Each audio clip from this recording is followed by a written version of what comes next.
End gold buyers, మీ కష్టాల్లో నమ్మకమైన మీ ఆత్మీయ నేస్తం.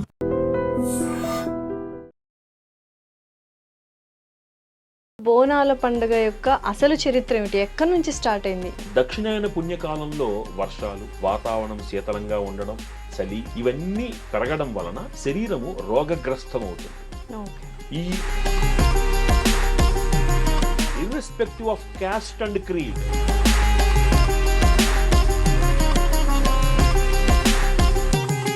ప్లేగు వచ్చినందువల్ల మనకి బోనాలు అనేది స్టార్ట్ అయ్యాయి. చాలా పొరపాటు.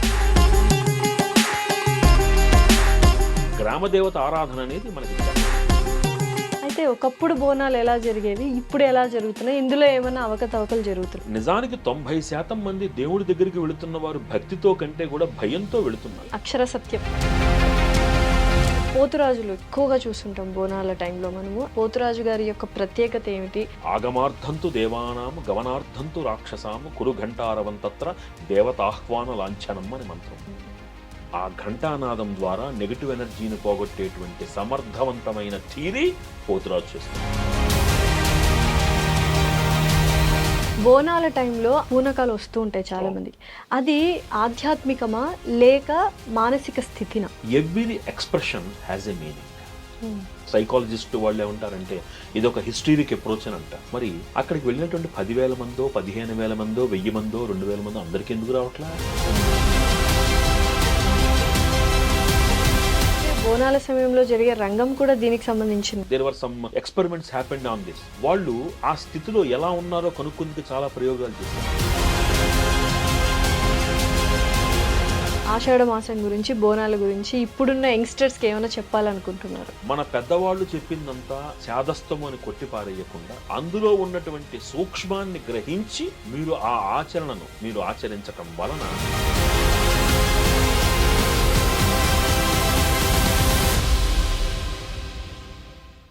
అందరికీ నమస్కారం. సో బోనాల పండుగ యొక్క విశిష్టత ఏమిటి? అసలు బోనాలు ఎందుకు జరుపుకుంటాము? దాని యొక్క చరిత్ర ఏమిటి? ఎటువంటి నియమాలు పాటించాలి? అండ్ ఆషాఢ మాసంలో అమ్మవారిని ఎందుకు కొలుస్తాము? ఆషాఢ మాసంలో చేయకూడని పనులేమిటి? చేయాల్సిన పనులేమిటి?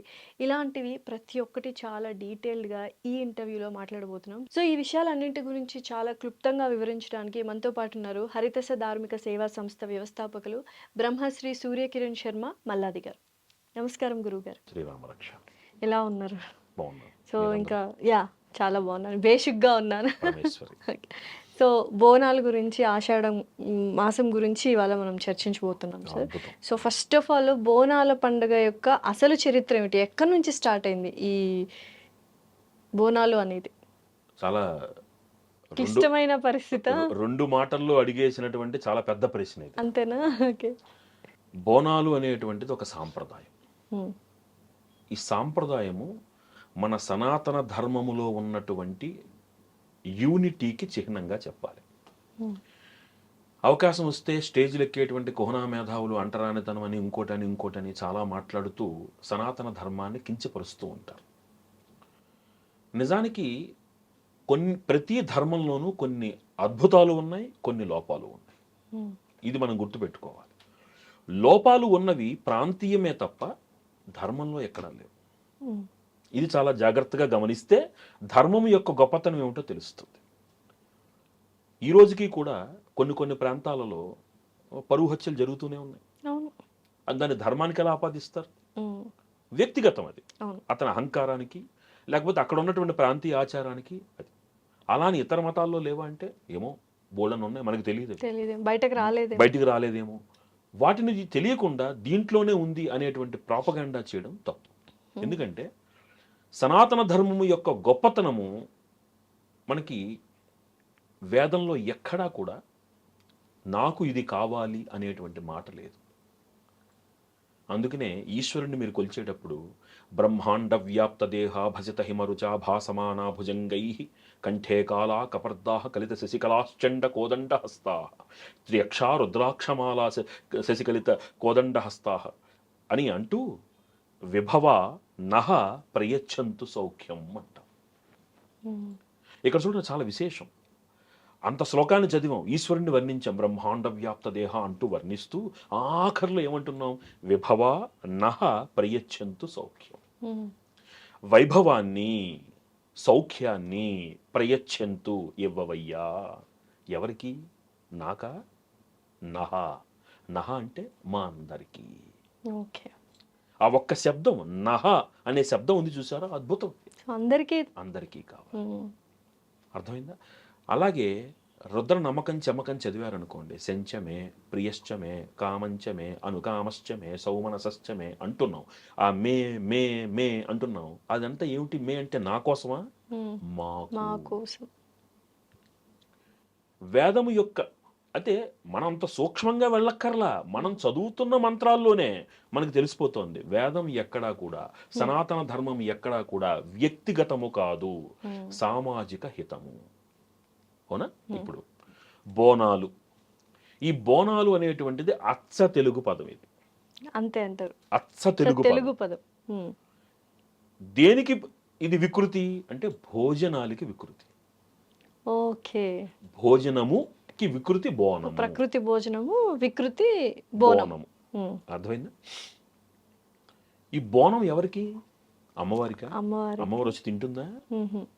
అంటే సమాజములో ఏరువాక పున్నమి దాటింది. అవునా?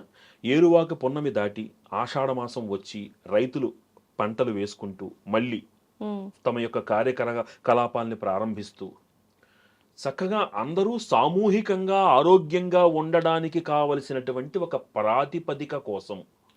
ఎందుకు ప్రాతిపదిక? ఎందుకు ఆరోగ్యం కావాలి అంటే ఇది దక్షిణాయన పుణ్యకాలం, ఇది రాబోయేది. ఆషాఢ మాసము నుంచి మనకి మకర సంక్రమణము ఉత్తరాయణ పుణ్యకాలం అయితే, కర్కాటక సంక్రమణము దక్షిణాయన పుణ్యకాలం. దక్షిణాయన పుణ్యకాలంలో వర్షాలు, వాతావరణం శీతలంగా ఉండడం, చలి ఇవన్నీ పెరగడం వలన శరీరము రోగగ్రస్తమవుతుంది. ఈ సమయాన్ని యమదంష్ట్రకాలము అంటాం. రోగాలు శరీరాన్ని ఆవహిస్తాయి. రైనీ సీజన్, ఇన్ఫెక్షన్స్ కామన్ కదా. దీన్ని మన దార్శనికులు ఏం చేశారు? ఈ సమయంలో అందరూ కూడా ఆరోగ్యకరమైనటువంటి ఆహ్లాదకరమైన వాతావరణం ఉంటూ ఆరోగ్యకరంగా కూడా ఉండాలి అని ఒక నియమాన్ని పెట్టుకున్నారు. ఆ నియమాన్ని అనుసరించి అమ్మవారు ప్రతిదీ దైవంతో అనుసంధానం చెయ్యడమే సనాతన ధర్మం గొప్పతనం. ఇది మీరింట్లో అన్నం వండారు, వాళ్ళింట్లో అన్నం వండారు, వీళ్ళింట్లో అన్నం వండారు. ఇవన్నీ మనం గుళ్ళోకి తీసుకెళ్తే మళ్ళీ అక్కడ మడి ఆచారాలు, అక్కడ ఉండేటువంటి సిస్టమ్ అది కంటిన్యూ అవుతుంది కదా. అందుకని ఏం చేశారు? Irrespective of caste and creed అందరూ కూడా చక్కగా ఇళ్లల్లో అమ్మవారికి అన్నం వండుకుని చక్కగా మీరందరూ వచ్చి మన గ్రామాన్ని రక్షించేటువంటి గ్రామ దేవతకి నివేదన పెట్టడం అనే సాంప్రదాయాన్ని మనకు అందించారు. ఈనాటి కాలంలో మతాలు మారి ఫ్యాషన్ల పేరుతో, అనుకరణ పేరుతో మనం మన మూలాల్ని మర్చిపోతున్నాం. కానీ ఒకనాటి కాలంలో ఎంత గొప్పవాళ్ళైనా సరే, ఆ ఊరికి ఒక మహా పండితులు వచ్చినా సరే ముందు గ్రామ దేవతకు నమస్కారం చేసుకుని వచ్చేవాళ్ళు. ఈనాటి మనం చదువుతున్నటువంటి మెకాలే విద్యా విధానంలో అసలు సూక్ష్మాన్ని దాచేసి మనలో స్పర్ధని పెంచారు. కానీ ఒకనాటి కాలంలో సమాజము ఎప్పుడూ సౌభ్రాతృత్వంతోనే ఉన్నది. అందరూ కలిసిమెలిసి ఉండేవారు. ప్రాంతీయ దురాచారాలు లేవా అంటే ప్రాంతీయ దురాచారాలు ధర్మానికి సంబంధించినవి కావు, అవి వ్యక్తులకు సంబంధించినటువంటివి. కరెక్ట్.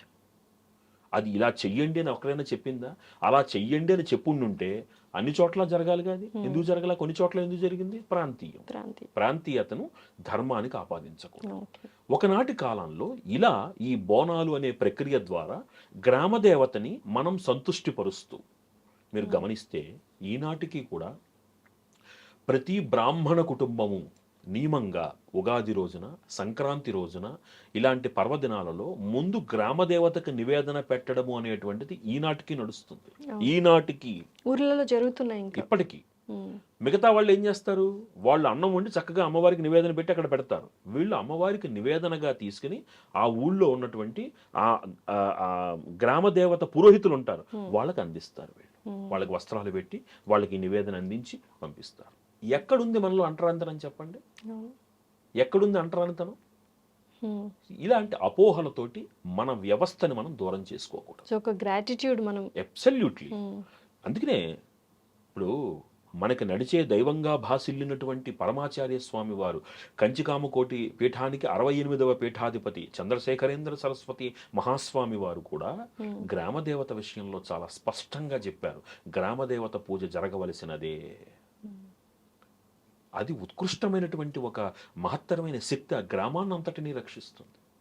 అలా ఈ బోనాలు అనేటువంటి ప్రక్రియ ఇదేదో ప్లేగు వ్యాధి 18వ శతాబ్దంలో వచ్చింది, ఇంకోటేదో వచ్చింది, నేను అదే అడగబోతున్నాను. లేదు. ప్లేగు వచ్చినందువల్ల మనకి బోనాలు అనేది స్టార్ట్ అయ్యాయి. చాలా పొరపాటు. కాకతీయ సామ్రాజ్యంలో రుద్రమదేవి బోనాలు ఎత్తినట్టుగా చరిత్ర చెప్తోంది. ఎక్కడ కాకతీయ 13వ సామ్రాజ్యం, ఎక్కడ 1800.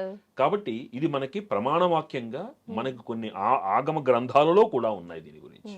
ఓకే. అంటే ఆగమ గ్రంథాలు విశదీకరించకపోవచ్చు, కానీ గ్రామదేవత ఆరాధన అనేది మనకి చెప్పబడి ఉన్నది. అందుకనే ఆ గ్రామ దేవతలను కూడా ఎవరు పరిపాలించాలి, ఎవరు పూజించాలి అంటే ఆ గ్రామస్తుల గ్రామాధికారి. వాళ్ళు కొంతమంది కొన్ని కులాలు ఉన్నాయి దానికి ప్రత్యేకంగా. నేను బ్రాహ్మణ్ణి, నేను వేదం చదువుకున్నాను, నేను వెళ్ళిపోకూడదు అక్కడికి. వాళ్ళది హక్కు అది. అందుకనే వాళ్ళ గ్రామాన్ని అమ్మవారు ఆ గ్రామదేవత కాపాడితేనే కదా ఊళ్ళో ఉన్నటువంటి ఆ దేవుడైనా ఊళ్ళో ఉన్న పురోహితుడైనా రక్షింపబడేది. అవునా? అందుకని గ్రామదేవతకి చాలా ప్రాముఖ్యతనివ్వబడింది. అందుకనే ఈ నివేదనలు ఆ గ్రామ దేవతని ఆరాధించే పురోహితుడికి ఇచ్చి వస్త్రాలు పెట్టడం ఈనాటికి జరుగుతున్న సంప్రదాయం. అయితే ఒకప్పుడు బోనాలు ఎలా జరిగేవి, ఇప్పుడు ఎలా జరుగుతున్నాయి, ఇందులో ఏమైనా అవకతవకలు జరుగుతున్నాయి? అవకతవకలు అనేటువంటి మాట మనం వాడితే మళ్ళీ ఇప్పుడు అనవసరంగా స్పర్ధలు వచ్చేస్తాయి. అవకతవకలు అనను గాని మార్పులు వచ్చాయి. మార్పులు అంటే కాలానుగుణంగా మార్పులు అనుకోండి, భయం వల్ల కలుగుతున్న మార్పులు అనుకోండి. ఇప్పుడు నిజానికి 90% మంది దేవుడి దగ్గరికి వెళుతున్న వారు భక్తితో కంటే కూడా భయంతో వెళుతున్నారు. ఇది ముమ్మాటికి అక్షర సత్యం. ఈ భయంతో ఎప్పుడైతే వెళ్ళారో, ఇప్పుడు పక్కవాడు ఏదో చేస్తూ ఉంటాడు, వాడి నమ్మకాన్ని అనుసరించి దాని వెనకాల చూసిన వాడు దానికి తగిన పరిజ్ఞానం లేక అదే నిజం అనుకుని అదే ఆచరిస్తున్నాడు. ఇలాంటివి ఎక్కువైపోతున్నాయి. నిజానికి గ్రామదేవత ఆరాధన అనేటువంటిది బోనాల రూపంలో సామూహికంగా అందరూ కలిసిమెలిసి చేసుకుని ఒక ఆరోగ్యకరమైనటువంటి ఆహారం నిమిత్తం. అందుకే చూడండి, ఆషాఢ మాసము అమ్మవారికి శాకంభరి ఉత్సవాలు చేస్తారు. ఆ శాకంభరి ఉత్సవాల్లో ఆంతర్యం ఏమిటి? మనకి ప్రకృతిలో పండినటువంటి పంటనే కదా అమ్మవారికి ఇచ్చేది. అలాంటి శాకాల్ని భుజించండి. అలాంటి అంటే ఇప్పుడు అనకూడదు, కానీ కొన్ని చోట్ల కొంతమంది పెద్దవాళ్ళు నేను ఆశ్రయించినప్పుడు, విద్య కోసం ఆశ్రయించినప్పుడు వాళ్ళు చెప్పేవాళ్ళు, నిజానికి ఈ బోనాల సమయంలో బలులు నిషేధం కొన్ని చోట్ల జరుగుతున్నాయి. ఇవి నిషేధం. ఎందుకని? అసలు అక్కడ తినాల్సిన ఆహారం అది కాదు కదా. ఇప్పుడు చక్కగా స్పష్టంగా చెప్తున్నారు. మీకు కొన్ని ప్రాంతాల్లో ఏం చేస్తారు, ఫస్ట్ అదే బోనాలు ఎత్తేటప్పుడు ఆ బోనంలో ఏమేమి ఉండాలి అనేది చాలా ప్రాముఖ్యం. ఎందుకంటే అది తెలియదు చాలా మందికి. ఆ బోనం మీరు ఎత్తుతున్నప్పుడు దాంట్లో ఉండేటువంటి ఇంగ్రీడియంట్స్ ఆ బోనాల పండగ యొక్క ప్రాముఖ్యతను తెలియజేస్తున్నాయి. ఈ బోనాలు మనకి కేవలం తెలంగాణ ప్రాంతంలోనే కాదండి, అన్ని ప్రాంతాల్లో ఇంక్లూడింగ్ నార్త్ ఇండియాలో కూడా ఉంది. వాళ్ళు రూపాంతరం వేరే వేరే రూపాల్లో చేస్తారు, అంతే తేడా. ఇప్పుడు మీరు తెలంగాణ ప్రాంతంలో ఏం చేస్తారంటే దీంట్లో 2 పద్ధతులు కనబడుతున్నాయి. కొంతమంది ఆంధ్ర ఆ ఇన్ఫ్లుయెన్స్ ఉన్నటువంటి వాళ్ళందరూ పెరుగన్నం, ఉల్లిపాయ, వేపాకులు ఇలాంటివి. కొంతమంది ఇక్కడ ఏం చేస్తారు, చక్కెర, పాలు, బెల్లం ఇలాంటివి. రెండిట్లో చూడండి ఎంత ఆరోగ్యం ఉంది, ఎంత ఆరోగ్యం ఉంది చెప్పండి. ఇది అర్థం చేసుకోకుండా విపరీతాలకు వెళ్ళిపోవడం, విపరీతమైనటువంటి చాదస్తానికి, విపరీత వాటికి అలా కాదు. ఇది చాలా చాలా సైంటిఫిక్ పండగ. ఇది బోనాల పండగ అనేది it's more scientific festival. So next rainy season రాబోతుంది, పంటలు స్టార్ట్ అవబోతున్నాయి, జ్వరాలు వచ్చే అవకాశాలు ఉన్నాయి. నిజంగా మీరు తినకూడని ఆహారం తిన్నారు, ఇంటి యజమాని పంటలు చూసుకోవాలి, పంటలు పండించుకోవాలి. మీరు రోగగ్రస్తులైతే మీరు పంట ఎవరు చూస్తారు? నష్టమేగా. అందుకని చూడండి, వినాయక చవితిలో ఉండ్రాళ్ళ ప్రాముఖ్యత ఏంటి? అదే కదా, ఉడికిపెట్టినటువంటి వస్తువే కదా. శ్రావణ మాసంలో ఉడకబెట్టిన శనగల రాలుగు ప్రాముఖ్యత ఏంటి? ఇంత నిశితంగా సైన్స్ ని మనకు అందించినటువంటిది మన పూర్వీకుల యొక్క దార్శనికత. సో ప్రతి ఒక్కటి ఒక సైంటిఫిక్ రీజన్ తో, ఆరోగ్యంతో ముడిపడి ఉంటది. అది తెలియకుండా వీళ్ళు మూఢనమ్మకాలు అనుకుని దాన్ని పక్కన పెట్టేసి, చాదస్తం అని పక్కన పెట్టేసి వాళ్ళకి నచ్చిన పద్ధతిలో ఎలా పడితే అలాగా పండుగలు ప్రస్తుతమైన ఒక మాట చెప్తాను నేను మీకు. ఇందాక అనుకున్నాం బోనాల్లో పాలు, చక్కెర, బెల్లం, అన్నం. ఆయుర్వేద శాస్త్రము ఒక స్త్రీ బహిష్టు అయినప్పుడు ఉమ్. ఏ ఆహారం తినాలని చెప్తుంది? బెల్లం, నువ్వులు, నువ్వులు, బెల్లం, బెల్లం, పాలు, పాలు. పాలతో కలిపిన అన్నం, అన్నం. మజ్జిగ తినకూడదని, ఉమ్. కొన్ని మసాలాలు తినకూడదని స్పష్టంగా అవును. చెప్తాం. ఒకనాటి కాలంలో దీన్ని ఆచరించినటువంటి ఆడవాళ్ళకి సంతానం విషయంలో ఏమైనా ఇబ్బంది కలిగిందా? చక్కగా 10 మంది 11 మంది, ఎట్లా అంటే ఎంత స్ట్రాంగ్ ఉంటారో అంత స్ట్రాంగ్ ఉంటారు. 11 మందిని కనిన తర్వాత కూడా మరి ఈనాడు పిల్లలు కనడమే కష్టం. కనడమే కష్టమైపోతుంది. ఎన్ని ఫర్టిలిటీ క్లినిక్స్ వచ్చేసాయి. ఎందుకని? ఆహారం. ఉమ్. ఒక స్త్రీకి బహిష్టు సమయం చాలా చాలా, ఇప్పుడు వాళ్ళు ఏదైనా అనుకోనివ్వండి, అది ఆ టైంలో రెస్ట్ తీసుకోవాలా అక్కర్లేదు, మేము పని చేయొచ్చు, ఏదైనా అనుకోనివ్వండి, అల్టిమేట్గా ఈనాడు జరుగుతున్న రిజల్ట్ ఏంటి? ఒకనాటి కాలంలో ఎందుకు అది లేదు? ఈ ఒక్కటి బ్యారీజ్ వేసుకోండి. ఎవరి కోసం? మన ఆరోగ్యం కోసమేగా. అంతే. ఇప్పుడు నాకు పిల్లలు కావాలి అని ఏ స్త్రీ అనుకోవచ్చు చెప్పండి? ఖచ్చితంగా అసలు అమ్మతనం అనేది అసలు మాతృత్వ యోగం కోసం పరితపించిపోతారు కదా. మరి అలాంటి కూడని ఆహారము, కూడని విధంగా మనం ఉంటే పిల్లలకి మరి ప్రభావం చూపెడుతుందా లేదా? డెఫినెట్లీ అదే జరుగుతుంది. వాస్తవాలే జరుగుతున్నాయి. IVF సెంటర్లు సండుకోటి.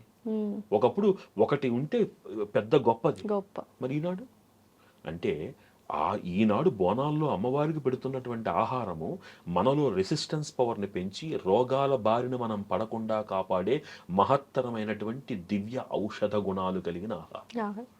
ఇది సామూహికంగా అందరూ చేసుకునేది కాబట్టి బోనాలు అని వస్తుంది. ఓకే.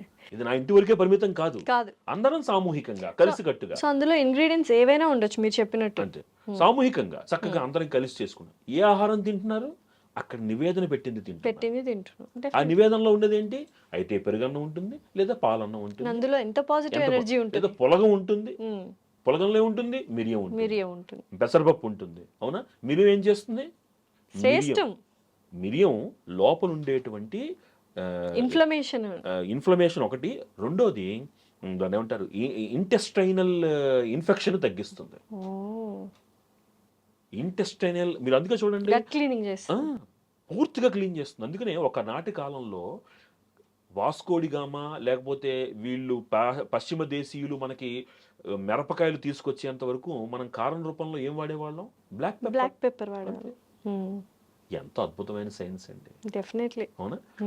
అంది ఈ బోనాలలో ఉన్నటువంటి ఆంతర్యం అది. కరెక్ట్.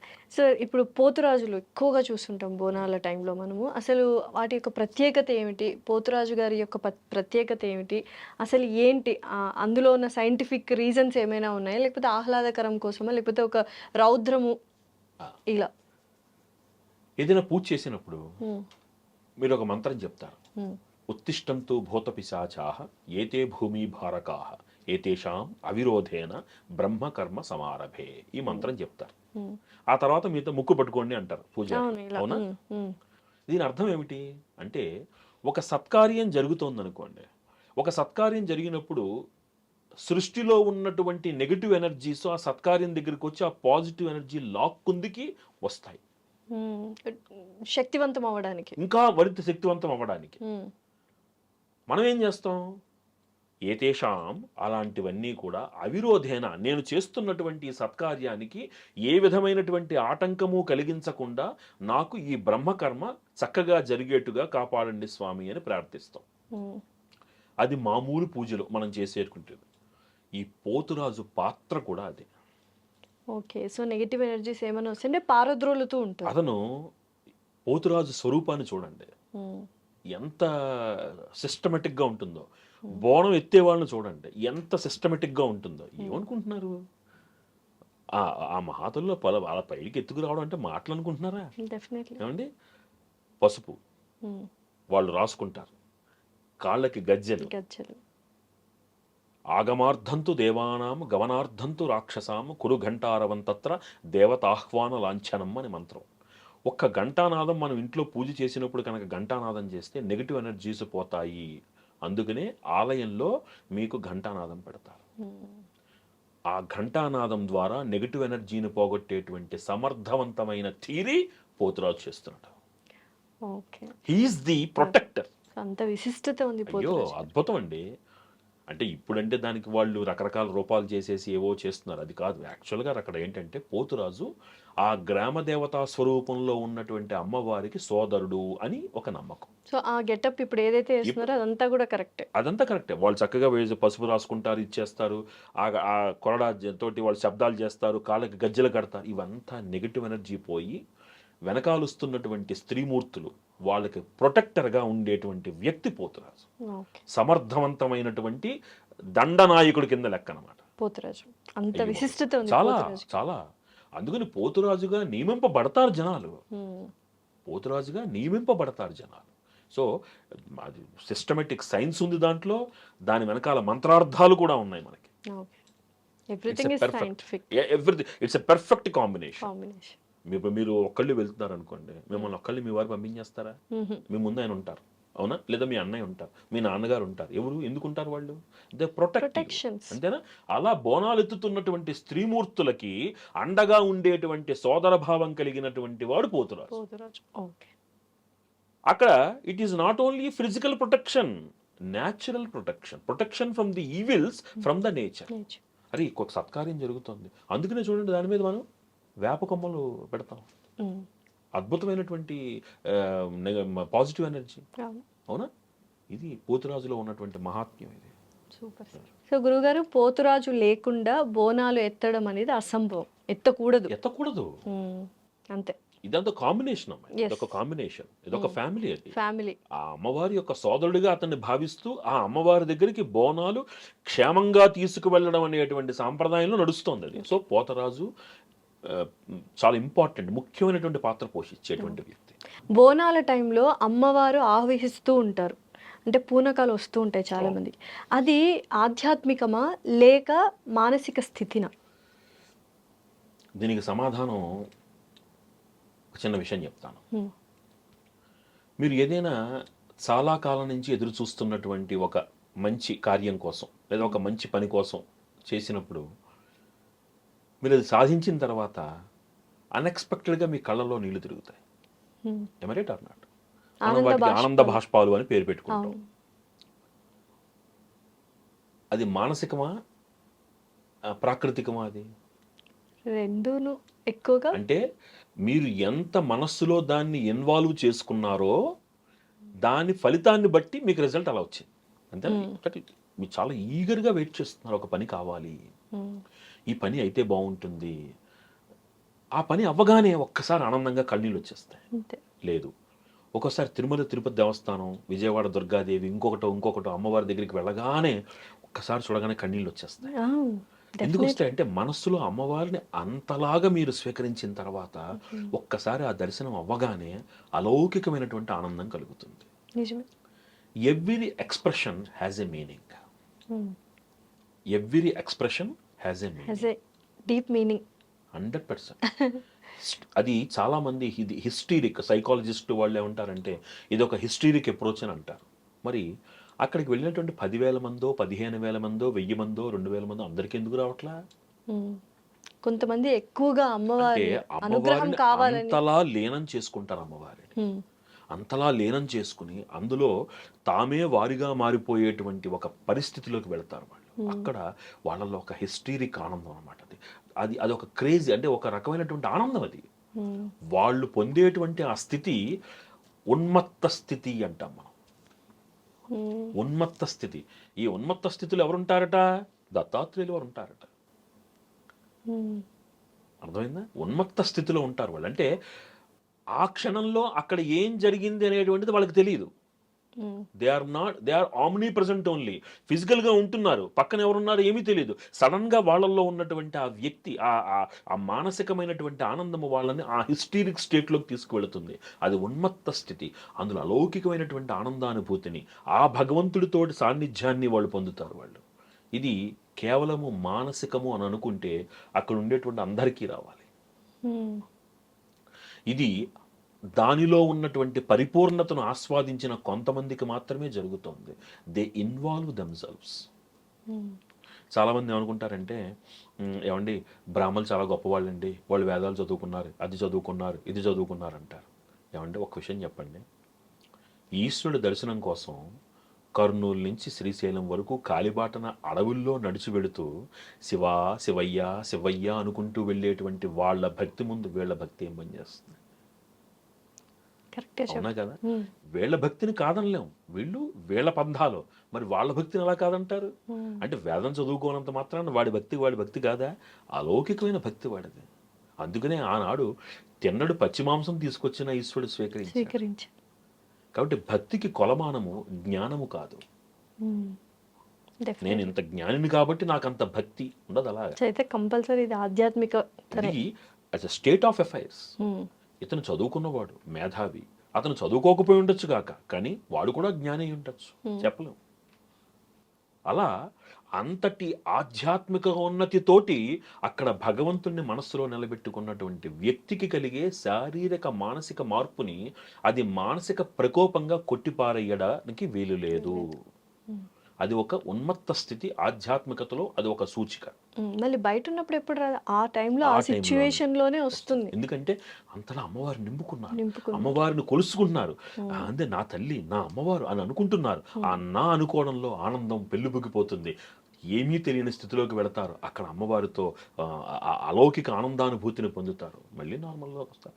ఆ సమయంలో ఏం జరిగిందో వాళ్ళకి తెలియదు. రైట్? డెఫినెట్లీ ఇది ఒక అద్భుతమైనటువంటి ఒక ప్రక్రియ అది.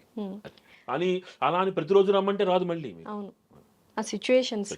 అండ్ అలాగే బోనాల సమయంలో జరిగే రంగం కూడా దీనికి సంబంధించింది. అలాంటివే ఇంచుమించు ఇవన్నీ కూడా కామన్. ఫ్యూచర్ గురించి ప్రెడిక్ట్ చేయడం, అంటే ఇక్కడ ఫ్యూచర్ గురించి ప్రెడిక్ట్ చేయడం అంటే వాళ్ళ మీదకి అమ్మవారు ఆవాహనం అవుతుంది.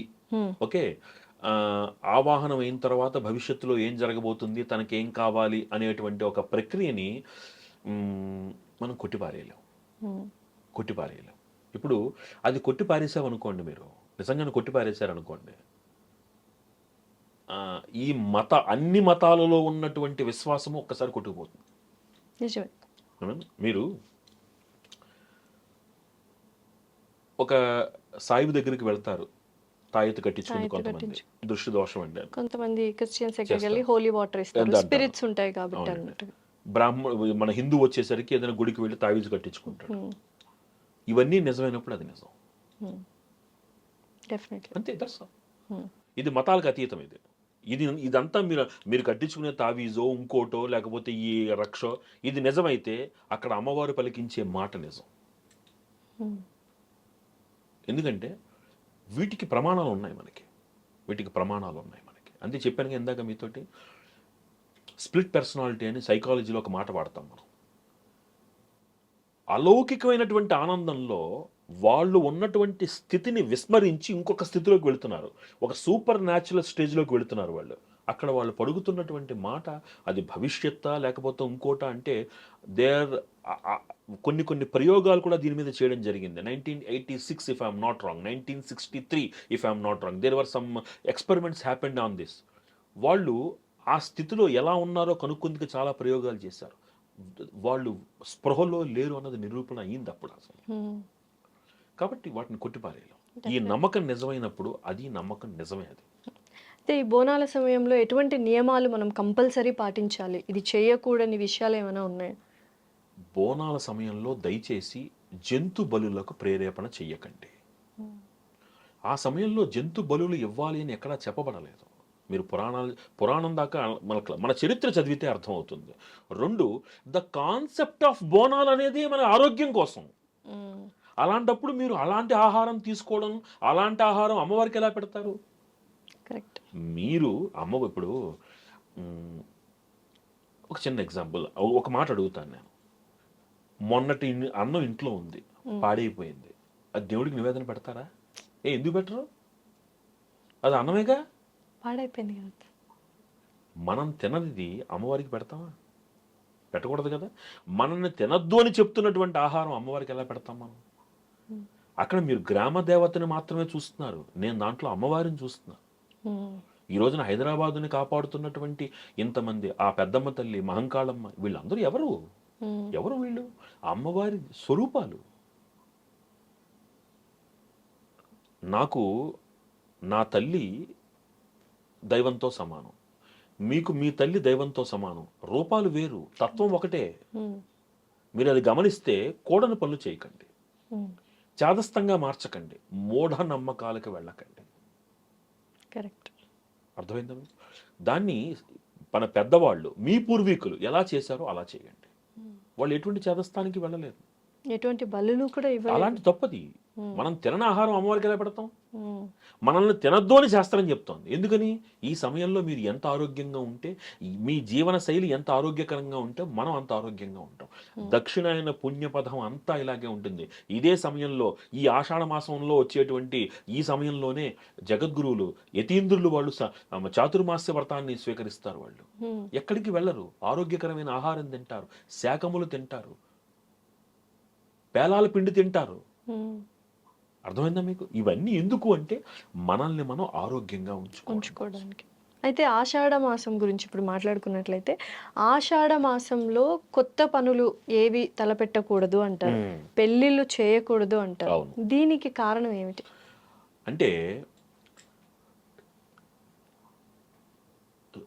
శూన్యమాసములు అని కొన్ని ఉన్నాయి మనకి. ఉమ్, భాద్రపద మాసం, ఆషాఢ మాసం, పుష్యమాసం, ఇలాంటి సంక్రమణల సమయం, కొన్ని సంక్రమణలు ఏవైతే ఉన్నాయో, ఈ ఆషాఢ మాసంలో వచ్చేటువంటి సంక్రమణం ఏదైతే ఉందో అది మనకి కర్కాటక సంక్రమణం అవుతుంది. ఉమ్, ఆ సూర్యుడు ఆ రాశిలో ప్రవేశించేటప్పుడు ఉండేటువంటి సూర్య బలము భూమి మీద పడేటువంటి కొన్ని వ్యతిరేక పవనాల వలన మనం ఆ సమయంలో కొన్ని శుభకార్యములు చెయ్యరాదు అని కొంత శాస్త్రం మనకి. అందున మనం చంద్రుణ్ణి అనుసరించి, చాంద్రమానాన్ని అనుసరించి వెళతాం కాబట్టి ఈ సమయంలో ఆషాఢ మాసం కానీ, లేకపోతే భాద్రపద మాసం కానీ, లేకపోతే పుష్యమాసం కానీ, ఈ సమయాలలో మనం కొన్ని శూన్యమాసాలుగా పెట్టి వాటిని శుభకార్యములు చెయ్యరాదు. అక్కడ మనం శుభకార్యములు చెయ్యరాదు అని మాత్రమే చూస్తున్నాం, కానీ ఆ సమయంలో మీరు చేసేటువంటి సాధన విశేష ఫలితాన్ని ఇస్తుంది కాబట్టి సాధనా ప్రాధాన్య మాసములు అని చెప్పబడుతుంది. అందుకని అమ్మవారిని ఎక్కువగా పూజిస్తుంటారు. అండ్ ఆషాఢ ఆషాఢ మాసంలోనే మాసంలో ఏమేమి చేయాలి? గుప్త నవరాత్రులు, వారాహి నవరాత్రులుగా చెప్పబడేటువంటి గుప్త నవరాత్రులు ఆషాఢ మాసం నుంచే ప్రారంభం. ఓకే. ఆ ఉపాసనా స్థితిలో అమ్మవారు రక్షిణి. కాశీ క్షేత్రానికి క్షేత్రపాలకి ఎవరు అంటే వారాహిదేవి. అందుకని అలాంటి ఉత్కృష్టమైనటువంటి సాధనా రహస్యాలు, అక్కడ జరిగేటువంటి మకర సంక్రమణ, అదే కర్కాటక సంక్రమణం ద్వారా లభించేటువంటి ప్రతికూల వాతావరణము, వీటిని దృష్టిలో పెట్టుకుని ఆషాఢ మాసాన్ని శుభకార్యములకు దూరంగా పెట్టారు. ఇప్పుడు ఒకసారి ఆలోచించండి, ఇవి కొంచెం సైంటిఫిక్గా కూడా ఆలోచిస్తే, ఈ సమయంలో పెళ్ళిళ్ళు జరిగాయి అనుకోండి, ఈ సమయంలో శుభకార్యాలు జరిగాయి అనుకోండి, తర్వాత వచ్చే సంవత్సరానికి పిల్లలు పుట్టే సమయానికి వాతావరణం ఎంత ప్రతికూలంగా ఉంటుంది, ఈ లెక్కలు కొన్ని ఉన్నాయి. ఓకే. అప్పుడు మళ్ళీ రైనీ సీజన్ లో ఇన్ఫెక్షన్స్ ఉంటాయి, అప్పుడు పుట్టకూడదు. ఇవన్నీ చాలా, అంటే ప్రతి దాని వెనకాల ఒక ఆలోచన ఉంది. డెఫినెట్లీ. అది సైన్స్ పనే, అది సైన్సా శాస్త్రమా కాసేపు పక్కన పెడదాం. They thought something which has a valid reason. Definitely. వాళ్ళ ఆలోచనకి ఒక కారణం ఉంది, ఆ కారణాన్ని మనకు అందించారు వాళ్ళు.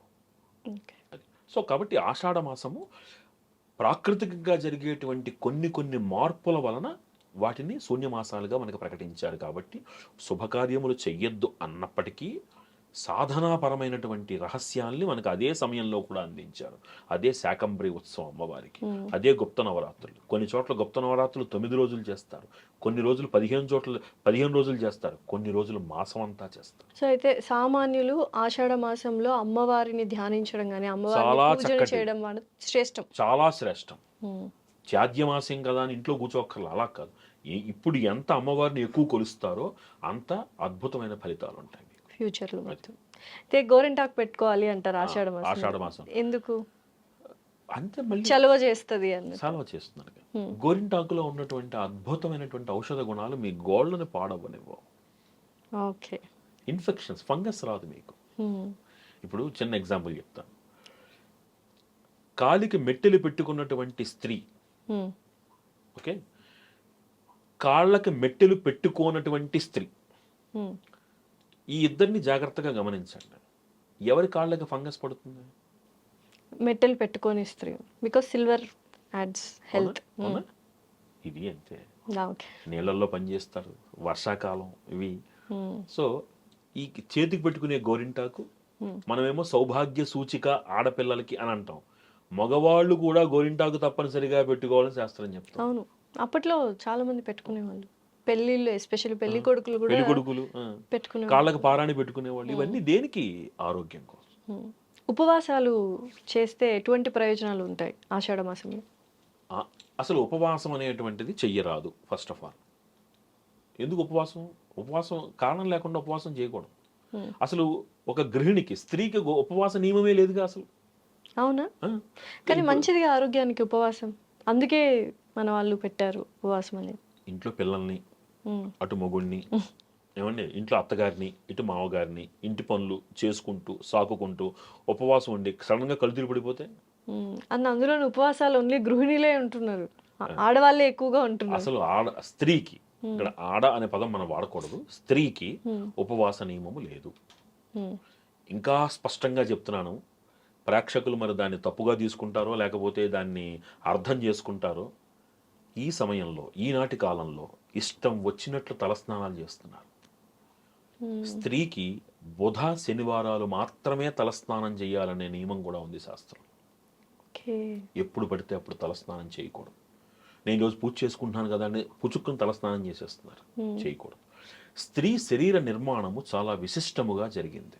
సో బుధవారం శనివారాలు మాత్రమే తలస్నానం చేయాలి స్త్రీలు. నాకు ఈరోజు ఆదివారం సెలవు కదా, చేయకూడదు. అది ఆ నియమం. ఫర్ దట్ మ్యాటర్ అభ్యంగన స్నానం మగవాడు కూడా ఆదివారం చేయకూడదు, శనివారం చేయాలి. ఒక మగవాడు ప్రతినిత్యం తలస్నానం చేయాలి, ప్రతిరోజు చేయాలి. స్త్రీ బుధ శనివారాలలో మాత్రమే చేయాలి.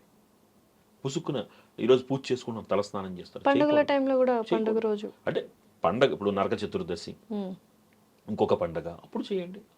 మిగిలిన రోజుల్లో బుధ శనివారాలు మాత్రమే తలస్నానం చేయాలి.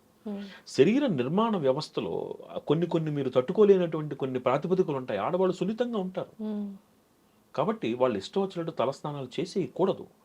అందుకు దానికి ప్రమాణాలు ఉన్నాయి, ఈ రోజుల్లో చెయ్యాలి అని. వాటిల్లో ముఖ్యమైనటువంటివి బుధ శనివారం. ఇంకా ఇప్పుడు ఎవరైనా కాలం చేశారు, లేకపోతే ఒక పండగ వచ్చింది, అవి వేరే ఎక్సెప్షన్స్ అవన్నీ కూడా. సో ఎక్సెప్షన్స్ పక్కన పెడితే ఇది నియమం. వీటన్నిటిని అనుసరించి ఉపవాసాలు అక్కర్లేదు. ఎందుకని? మనం తింటున్నదే ఇప్పుడు మితాహారం కదా. ఉడకబెట్టిన ఆహారం తినండి, లేకపోతే కొంచెమే తినండి, ఇవన్నీ ఆల్రెడీ చెప్తున్నారుగా నియమాలు, అందుకేగా బోనాలు. మరి ఆ నియమాలను ఆల్రెడీ పాటిస్తున్నప్పుడు మళ్ళీ ఉపవాసాలు ఎందుకు? అర్థమైందా? ఉపవాసాలు స్త్రీకి పనికిరావు. ఫస్ట్ పాయింట్, వాళ్ళ శరీరము దానికి సహకరించదు. ఒకవేళ ఉపవాసం ఉండాలి అని అనుకుంటే ఏకభుక్తంగా, అంటే మధ్యాహ్నం కాస్త పలహారం చేసి రాత్రికి పలహారం చేసేటట్టుగా పెట్టుకోవాలి తప్ప కటిక ఉపవాసము స్త్రీకి పనికిరాదు. కటిక ఉపవాసము మగవాడికి కూడా పనికిరాదు, గృహస్థికి. సో చాలా మంది వెక్కిరిస్తూ ఉంటారు, ఉపవాసం అంటారు, పండ్లు తింటుంటారు, పాలు తాగుతుంటారని ఒక కైండ్ ఆఫ్ వెక్కిరింపు ఉంది. ఎందుకు అలాగా? శరీరం కలుధర్మ సాధనం. ఈ శరీరము ధర్మాన్ని ఆచరించడానికి ఉంది. ఉపవాసం చేయడం వల్ల నా మనస్సు భగవంతుడి దగ్గరికి చేరుకోవాలి. ఉపవాసము అంటే అర్థం ఏమిటి? అంటే అర్థం ఏమిటి? సమీపము, దగ్గరగా. ఎవరికి దగ్గరగా? మా ఇంటి పక్క వాళ్ళకి, ఇంటి పక్క వాళ్ళకి కాదు, దేవుడికి, భగవంతుడికి. అంటే ఈ సమయాన్ని నేను ఎక్కడ గడపాలి? భగవంతుడికి దగ్గరగా అనురక్తితో గడపాలి. అమ్మా, ఇప్పుడు నేను ఉపవాసం ఉన్నాను, నా మనస్సు స్వామివారి మీద లగ్నం చేసి నేను అనుకున్నటువంటి నా ధర్మాన్ని నేను ఆచరించగలగాలి. కటిక ఉపవాసం చేశాను అనుకోండి, నాకు ఆ ఎనర్జీ వస్తుందా? ఆకలి మీద పోతుంది ధ్యానం. ధ్యానం అంతా ఎక్కడికి వెళ్తుంది? పోని నువ్వు సమర్థుడివి, నీ ధ్యానం ఆకలి మీదకి వెళ్ళలేదు, భగవంతుడి దగ్గరికి వెళ్ళింది, ఒప్పుకుంటాను. కానీ నీలో ఉన్నటువంటి నిస్సత్తువ నిన్ను ఆ ధర్మ కార్యక్రమం మీద నీ మనస్సు లగ్నం అయ్యేలా చేస్తుందా? చెయ్యదు. అప్పుడు ఇంకా ధర్మకార్యం ఆచరించి ప్రయోజనం ఏముంది? అందుకని శరీరం నిలబెట్టుకునేటందుకు ఎంత ఆహారము కావాలో అంత తేలికపాటి ఆహారము, అతి సులువుగా జీర్ణమయ్యేటువంటి ఆహారము, అది మాత్రం తీసుకోమని చెప్తాం. కటిక ఉపవాసము చెయ్యరాదు. ఇంకొకటి, ఏకాదశి నాడు ఉపవాసం అనేటువంటి ప్రాతిపదిక మనకి పెద్దవాళ్ళు ఎప్పుడో ఇచ్చారు. మనకి ఎందుకు ఇచ్చారు? ఐ థింక్ ఇంతకన్నా పెద్ద సైన్స్ ప్రపంచంలో ఇంకెక్కడా లేదు అసలు. ఏకాదశి రోజు ఉపవాసం. ఉపవాసం చేయడం సైంటిఫిక్ రీజన్. జపాన్ సైంటిస్టులు దాన్ని కనుక్కుని ఇప్పుడు వాళ్ళు ఆచరిస్తున్నారు. మీరు కావాలంటే గూగుల్ చేసుకోండి. జపనీస్ లైఫ్ స్టైలే చాలా మన నుంచి తెలుసుకున్నటువంటి సత్యం అది. సత్యం. ఏకాదశి 2 సార్లు వస్తుంది ఒక మాసంలో. ఉమ్, శుద్ధ ఏకాదశి, కృష్ణపక్ష ఏకాదశి. మన శరీరంలో 30 వంతు నీళ్లు, ఉమ్, మన భూమండలం మీద 30 వంతు నీళ్లు. పౌర్ణమికి ఏకాదశికి అంటే పూర్ణిమకి ఏకాదశికి చంద్ర ప్రభావంతో సముద్రంలో నదులలో ప్రభావం ఉంటుంది. ఆటుపోట్లు పెరుగుతాయి, ఆటుపోట్లు తగ్గుతాయి. అదే ప్రభావం మన జీర్ణ వ్యవస్థ మీద కూడా ఉంటుంది. ఎందుకంటే నీటి ఆధారితమైనటువంటిది కదా శరీరం. ఉమ్, ఆ ప్రభావము మిమ్మల్ని బాధించకుండా ఏకాదశి నుంచి మీ ఆహారాన్ని నెమ్మదిగా తగ్గించుకుంటూ పౌర్ణమి నాటికి మిమ్మల్ని తక్కువగా చేసి ఆ తర్వాత మళ్ళీ తదియ చవితి వరకు లఘు ఆహారంతో మీరు ఉంటూ తర్వాత మళ్ళీ పూర్ణాహారంలోకి వెళుతూ మీ శరీర వ్యవస్థని జీర్ణ వ్యవస్థని కాపాడుకునే మహత్తరమైనటువంటి సైన్స్ ఏకాదశి ఉపవాసం. ఎంత సైంటిఫిక్ రీజన్ అందులో ఉంది ఉపవాసం ఏకాదశిలో చేయడం. ఈ ఏకాదశి ఉపవాసం ఆల్రెడీ చేస్తున్నారు. Hmm. ఏకాదశి నుంచి మళ్ళీ వచ్చేటువంటి తదియ వరకు మీరు ఎలాగో మితాహారం తీసుకుంటారు. మళ్ళీ ఉపవాసాలు ఎందుకు? ఉపవాసం అవసరం. అవసరం. చక్కగా ఆరోగ్యకరమైన ఆహారం తినండి. ఆషాఢ మాసం నుంచి వచ్చేటువంటి దక్షిణాయన పుణ్యకాలాన్ని ఆరోగ్యవంతంగా గడపండి. చక్కటి అందరికీ ఉపయోగపడేటువంటి తేలికపాటి ఆహారాన్ని తీసుకోండి. ఇది మన పూర్వీకులు మనకు అందించినటువంటి మహత్తర ఆరోగ్య రహస్యం.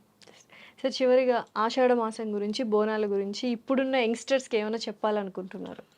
మనకి తెలియందంతా లేదు అని అనుకోవడం, మన పెద్దవాళ్ళు చెప్పిందంతా చాదస్తము అని కొట్టిపారేయకుండా అందులో ఉన్నటువంటి సూక్ష్మాన్ని గ్రహించి మీరు ఆ ఆచరణను మీరు ఆచరించటం వలన రేపొద్దున్న భవిష్యత్తులో మీరు ఒక ఆరోగ్యకరమైనటువంటి జనరేషన్కి మీరు కారణమవుతారు. డెఫినెట్లీ. సూపర్.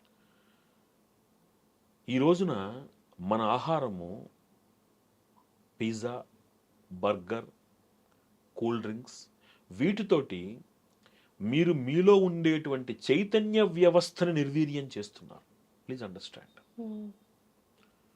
మీరు తాగుతున్న ఒక కూల్ డ్రింక్ తాగండి, నెలకోటి తాగండి, తప్పే ఉంది, తప్పేం లేదు. ఆ ఒక్క కూల్ డ్రింక్ మీలో ఉన్నటువంటి జీవ వ్యవస్థని నాశనం చేసేస్తుంది. అది లైఫ్ స్పాన్ తగ్గించేస్తుంది ఒక కూల్ డ్రింక్. డెఫినెట్లీ. మీరు తింటున్నటువంటి ఆహారం ఏదైతే ఉందో, ఏది పిజ్జా, బర్గర్లు అనేవి అమెరికా వాళ్ళు తింటున్నారు కాబట్టి గొప్ప ఆహారం అనుకుంటున్నారు మీరు. కానీ అది వాళ్ళ లైఫ్ స్టైల్కి మాత్రమే పనిచేసే ఆహారం. అది అక్కడి వాతావరణానికి, ఇక్కడ వాతావరణానికి అవి పడవు. వాటి వలన మీకు ఎనర్జీ రాదు. అలాంటి అనారోగ్యకరమైనటువంటి జీవన విధానాన్ని విడిచిపెట్టి పెద్దవాళ్ళు చెప్పింది చాదస్తం అని కొట్టిపారేయకుండా మీరు కనుక ఆరోగ్యకరమైన వాతావరణంలో జీవిస్తే మీ తర్వాతి తరం అద్భుతమైనటువంటి ఆరోగ్యంతో ఒక శక్తివంతమైనటువంటి ఒక తరానికి మీరు కారణం అవ్వచ్చు. ఓకే, డెఫినెట్లీ మంచి సందేశం ఇచ్చారు. సో పెద్దవాళ్ళు చెప్పింది ఇది నేను చదవలేదు కాబట్టి అది నేను లేదనుకుంటే ఎట్లా? ఎలాగా? అర్థమైందా? అందుకని పెద్దవాళ్ళు చెప్పింది మన మంచి కోసమే చెప్పారు. అందుకే ఒక అద్భుతమైన సామెత ఉంది, పెద్దల మాట చెద్దన్నం మూట. Definitely. Thank you so much గురువు గారు. And for more videos, Please subscribe to iDream channel. Subscribe to iDream Media. Please subscribe to iDream. Please subscribe to iDream. Please subscribe iDream. And please subscribe to iDream. For more videos, subscribe to iDream. please like, share and subscribe to the channel. Congratulations, iDream. Subscribe to iDream. Subscribe to iDream. So subscribe to iDream Media. iDream ki iDream team andarki huge congratulations. Please subscribe iDream Media. Please subscribe to iDream. Subscribe iDream. Please subscribe to iDream. iDream అంటే నా కళల channel subscribe చేసుకున్న నోరు తిరుగుతలేదు, మీరైతే గంట గుర్తు కొట్టండి. For more such videos, please subscribe to iDream. Subscribe to iDream. Please subscribe to iDream. Please subscribe iDream Media. Please do subscribe to iDream. Please subscribe to iDream Media. For best entertainment and information, please subscribe iDream. And don't forget to subscribe to iDream.